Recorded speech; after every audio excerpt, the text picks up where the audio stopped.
तो वो सत्संग क्या बना जो इसके साथ अटैच्ड है। एक दिन, यहाँ तक मतलब आप थोड़ा कंफ्यूज ना होइएगा, वो इसी सत्संग के साथ रिलेटेड है।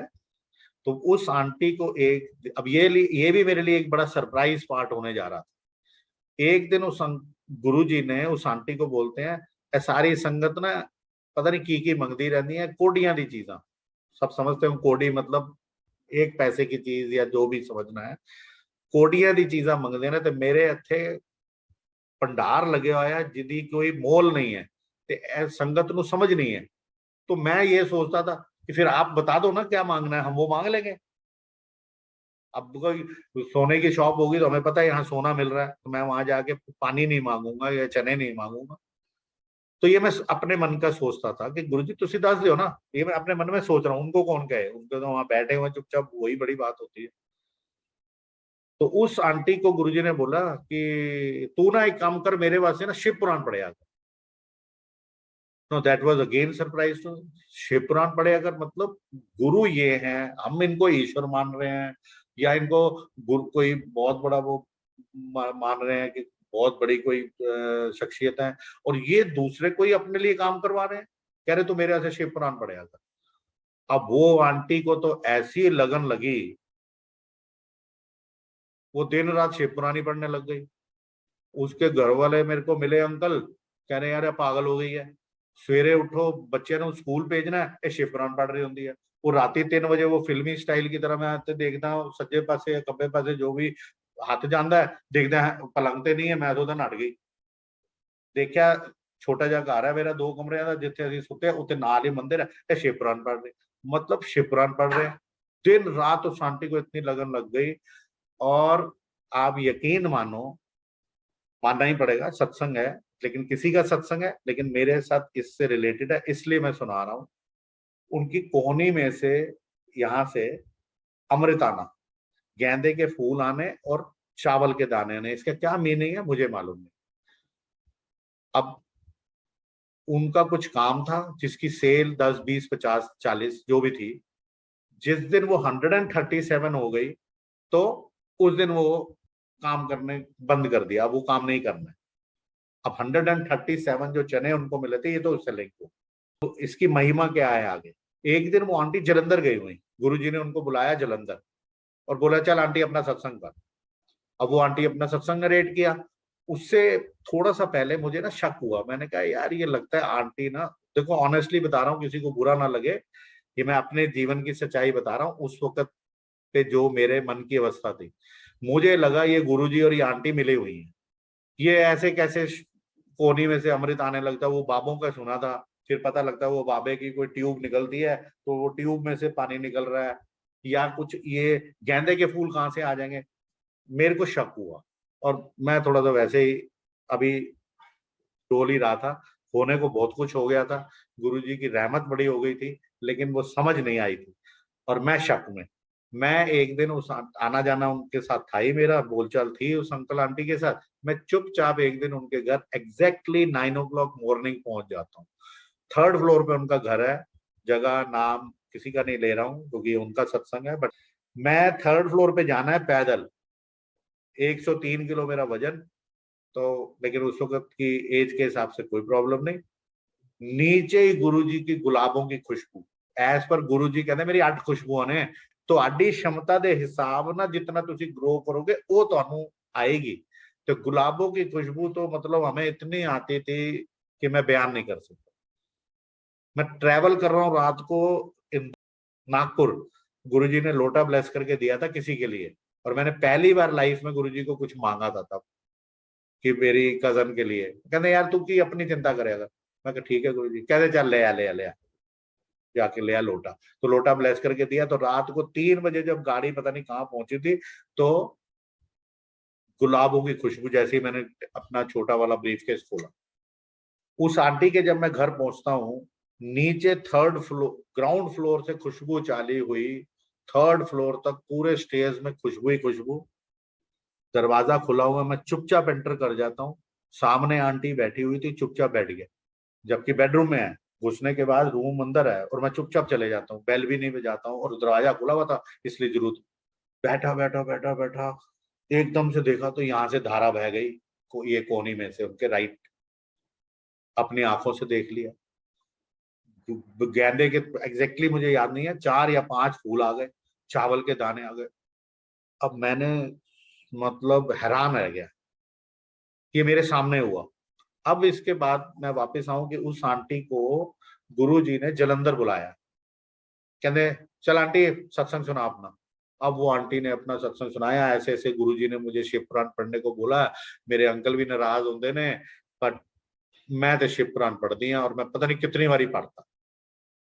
जब वो अपना सत्संग सुना के बैठने लगी तो गुरुजी कहते आंटी वो चने का सत्संग भी सुना, क्योंकि उनको 137 दाने मिले थे, उन्हें चने का सत्संग भी सुना दिया। अब जब वहां से फ्री हो गए दरबार में, जब उनको इजाजत मिली, बाय बाय हुई, 1:10 पे उनकी रिंग आती है, हरी अंकल कमाल हो गया। मैं कहा क्या कमाल होया? कहते गुरुजी ने ना मैनू सत्संग सुनाया। मैं कहा यार 1:10 ਤੇ ਤੁਸੀਂ ਫੋਨ ਕਰ ਰਹੇ ਹੋ, ਮੈਨੂੰ ਤਾਂ ਫਰਕ ਨਹੀਂ, ਮੈਂ ਤਾਂ ਜਗਿਆ ਹੀ ਹੋਇਆ। ਚਲੋ ਸਤਸੰਗ ਸੁਣਾਇਆ, ਬੜੀ ਅੱਛੀ ਗੱਲ ਹੈ, ਪਹਿਲੇ ਵੀ ਤੇ ਸੁਣਿਆ ਹੋਇਆ ਤੁਸੀਂ, ਉੱਤੇ ਐਮਪਾਇਰ ਸਟੇਟ में ਸੁਣਿਆ ਹੋਇਆ ਤੁਹਾਡਾ सत्संग। कहते नहीं आज उन्होंने स्पेशली मैंने उसे बुलाया सी, तो ये बहुत बड़ी बात है कि गुरुजी ने आपको जलंधर स्पेशली बुलाया वो सत्संग करने को। तो आप इससे मतलब मैंने ये सीख चली कि सत्संग का कितना महत्व है। सत्संग, हम सब सत्संग सुन के जुड़े हैं, गुरुजी का रूप देख के कोई ऐश्वर्या राय समझ के या कोई ऋतिक रोशन देख के नहीं जुड़ गए। सत्संग जो गुरु की कृपा, बाकी अल्लाह मालिक, हमें क्या फर्क पड़ता है, जो जितनी देर मर्जी होगा। मन बनाने के लिए भी बड़ी उड़दुंग होती है, जैसे वो पेपर होता था ना, आता तो कुछ भी नहीं था मुझे जिंदगी में, तो मैं वो पेपर वाले दिन घबरा रहा होता था, पर मैं बिना घबराहट के इसलिए जाता था क्योंकि मुझे पता कुछ लिखना ही नहीं है, आता ही नहीं है, तो घबराना क्या, ऑनेस्टली। लेकिन अब यहाँ तो आता है बोलना, लेकिन 12 घंटे भी बोल सकता हूँ, लेकिन पहले 12 मिनट तो ऐसे दिल दुख दुख कर रहा था, पता नहीं जैसे मेरा कोई पेपर हो रहा है सामने। वो आंटी ने बोला कि मेरे को आपका सत्संग सुनवाया गुरुजी ने, मेरा माथा ठनक गया, मतलब मैंने लिटरली ऐसे मारा, मैंने कहा यार तुम्हारे से सत्संग सुना फाइन, चने मुझसे मंगवाए फाइन, पैसे मेरे लगे फाइन, 5.25 किलो ले गए वो अंकल, 250 ग्राम में से 137 दाने तुम ले गए, मेरे को आज तक कुछ बोला नहीं, ना मुझसे आज तक सत्संग सुनवाया, ना कुछ बोला थैंक यू या कुछ कल्याण, जैसे बोलते थे कल्याण हो गया चल ऐश कर, ना कुछ बोला, ना कुछ लेना ना देना, तुमसे सत्संग भी सुनवा लिया। मेरी प्रेस्टीज कब बनेगी? जब मैं संगत को सत्संग सुनाऊंगा।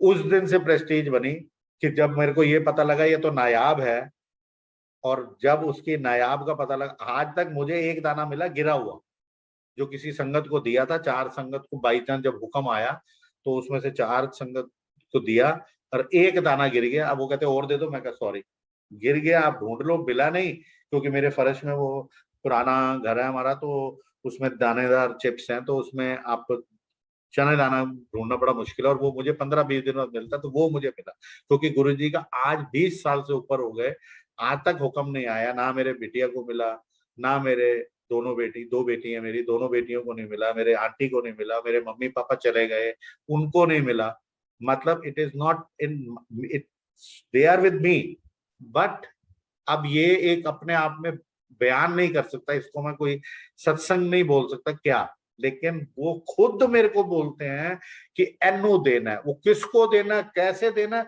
वो अपने आप सबब बन जाता है। और उसमें ये नहीं है कि मुझे कोई चाय मिलनी है, मैं घर में आते हैं हम आप भगत करते हैं, क्योंकि संगत आई है, ऐसा कुछ नहीं है कि मैं किसी को जाके दूं, मैंने आज तक जाके नहीं दिया किसी को सना प्रसाद।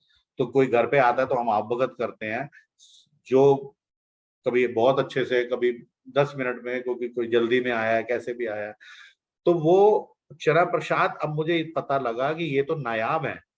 और आज वो चना प्रसाद 20 इयर्स हो गए, कच्चे चने काले गुरुजी के प्रकट किए हुए पूरे विश्व में, तो ये सच्चाई है, मैं प्राउड फील करता हूँ कि उन्होंने वो प्रसाद मुझे दिया, शायद पूरी दुनिया में किसी के पास नहीं। इतनी संगत है हमारी, लाखों की, करोड़ों की, या हजारों में, या किसी में भी लाखों में ही है डेफिनेटली, तो किसी के पास नहीं है, लेकिन मेरे पास भी है, तो क्यों है? I have no idea. उस पे ना फंगस, ना कोई मिट्टी, ओपन में पड़े हैं, अलमीरा खोलो तो ओपन में कटोरा पड़ा है, ना उसमें कीड़ा लगा है, ना फंगस, ना मिट्टी, ना वो खराब हुए हैं, कुछ नहीं, first class as it is पड़े हैं, जैसे कि आप मार्केट से जाके लो। लेकिन फर्क ये है कि वो एक दिव्य प्रसाद है जो प्रकट हुआ हुआ है, प्रूफ की जरूरत नहीं है, है दैट्स इट। ऐसे ही एक बारी मेरे आंटी के सिस्टर है, कजन, तो उन्होंने कुछ काम स्टार्ट किया, तो उन्होंने गणेश जी दिए। तो मैंने वो गणेश जी लेके एक आंटी को दिखाए, तो कहते यार मुझे दे दो। मैंने दे दिया। कहते यार तू थोड़ी बहुत गल कर लेना गुरु जी नाल ते ब्लेस करवा दे। मैं चला गया, मैंने कहा गुरु जी यार ब्लेस कर दो। उन्होंने ऐसे हाथ में पकड़ा, पता नहीं क्या किया, हाथ में चला गया, नजरें पड़ गई तो ही ब्लेस्ड हो गया। पर उस वक्त हमें समझ नहीं थी भाई हाथ में ले कुछ करे मंत्र पढ़े तभी, वो लोटा हाथ में ले तो ही, अदरवाइज वो कल्याण किसी का करना नहीं, यहाँ बैठ के कि आज नहीं कर रहे, आज भी कर रहे हैं, तब भी करते थे। लेकिन उस वक्त की समझ के हिसाब से उनके हाथ में दिया और इतनी हिम्मत करी सबसे पहले, और वो हिम्मत हो गई और उनको हाथ में पकड़ा दिया, और उन्होंने गणेश जी मुझे ब्लेस करके दे दी। मैंने उस आंटी को दे दी। अब दूसरे आंटी को पता लगा, दूसरे अंकल को पता लगा, उनको ब्लेस करवा के दे दिया, तीसरे को भी करा दिया। चौथे दिन मैंने भी सोचा, मैंने कहा यार मैं भी अपने लिए ब्लेस करा दूं। वो थोड़ा सा कॉस्टली थे क्योंकि गोल्ड प्लेटेड थे, तो 7-8 थाउजेंड की उस वक्त कॉस्ट थी, तो मेरे लिए ज्यादा कॉस्ट है एक हिसाब से। फिर मैं बीइंग ए सरदार, मुझे तो गुरु नानक देव जी, गुरु गोविंद सिंह जी, ये सब लेकिन उनको मैं देखा नहीं, मैं तो ये मानता हूँ। तो मैं इसलिए उनकी कोई चीज इस तरीके से नहीं रखता हूँ। तो मैंने भी अपने लिए पहुंच गया गणेश जी ब्लेस करवाने में। कहा गुरु जी, ओ यार तू की कहना मेरे पुत्र ਨੂੰ ब्लेस कराई जाना। तो मुझे बात समझ में आया कि यार 3 तो कर दिए, अब चौथा भी कर दो कि ਤੁਹਾਡਾ ਕੀ जा रहा है, हाथी जी तो फड़ना है। तो मेरे को कहता तू यार मेरे पुत्र ਨੂੰ ब्लेस कराना आ जाता है मेरे को। अब मुझे क्या पता पुत्र कहाँ से है, ब्लेस्ड हो गए, ले लिया उन्होंने फाइनली और मुझे दे दिया। कहते चल हूं नहीं करना है। मैं कहा अच्छा जी। मैंने भी कहा मेरा हो गया, मुझे क्या जूता करो ना करो ਤੁਹਾਡੀ मर्जी। मैं बाहर आ गया उस दिन, आंटियों को अंकलों को पूछूं, मैं कहा यार इन्हों का तो ब्याह नहीं होया। अब उस वक्त तक तो मुझे समझ नहीं है ना, मुझे आज अपने 10 गुरुओं के नाम नहीं पता तो बुरा मत मानिएगा, या कोई सुन रहे हो सरदार जी तो कहे यार अच्छा सरदार है। नहीं है मुझे याद, मैं नहीं ध्यान देता इस चीजों पे, है बस ठीक है, मैं अपना कर्म ठीक रखता हूँ, दैट्स इट। मैं बाहर आके पूछूं, मैंने कहा यार इन्हों तो ब्याह नहीं होया ते कहते मेरे मेरे पुत्र ਨੂੰ मेरे को ब्लेस कराना आ जाता है। कहते यार है शिव जी है। उस वक्त तक ये नहीं पता था शिव जी है या क्या है, वो गुरु जी है, बट दैट्स इट। तो उस दिन वो क्लियर हुआ कि ही शिव। बाद में मैंने जैसे आपको बयान किया, वो तो बहुत बड़ा सत्संग है, बहुत लंबा सत्संग है, वो तो फिर कभी जब होगा मौका तो उसमें क्लियर हुआ कि तो ही तो महाशिव, शिव तो एक है। उसके बारे में पूरा डिटेल मेरे को मिली, समझ लीजिए साक्षात भगवान मुझे बता रहे हैं। अब वो बयान करना मुश्किल है, वहां क्लियर हो गया 100% एज दिस इज क्लियर कि I am sitting in front of you all संगत। उस दिन ये क्लियर हो गया कि ही इज महाशिव। तो पता लगा कि अच्छा वो शिव जी के बेटे जो है वो गणेश जी हैं। और फिर मौका लगा तो एक दिन गुरुजी ने अपने हाथों से मुझे शिव पुराण भी दे दिया, जो आज तक मैंने बस पहला ही उसका सफा पढ़ा है, इतने सालों में पढ़ा ही नहीं। नहीं मौका लग रहा है या नहीं वो सबब बन रहा, बस जब मैं बोलता हूँ अच्छा मैं अब शुरू करूंगा, वो फिर पता नहीं कहीं इधर उधर भटक जाते हैं। तो इस तरीके से गुरु जी का है। दादा कोई मेरी आंटी या देखिए, तो मैंने सबको बोला था कोई नहीं रहेगा, मैं कॉन्शियस हो जाता हूँ। उसके बाद तो मैंने 4000 संगत सामने बैठी हुई है तो भी सत्संग किया हुआ।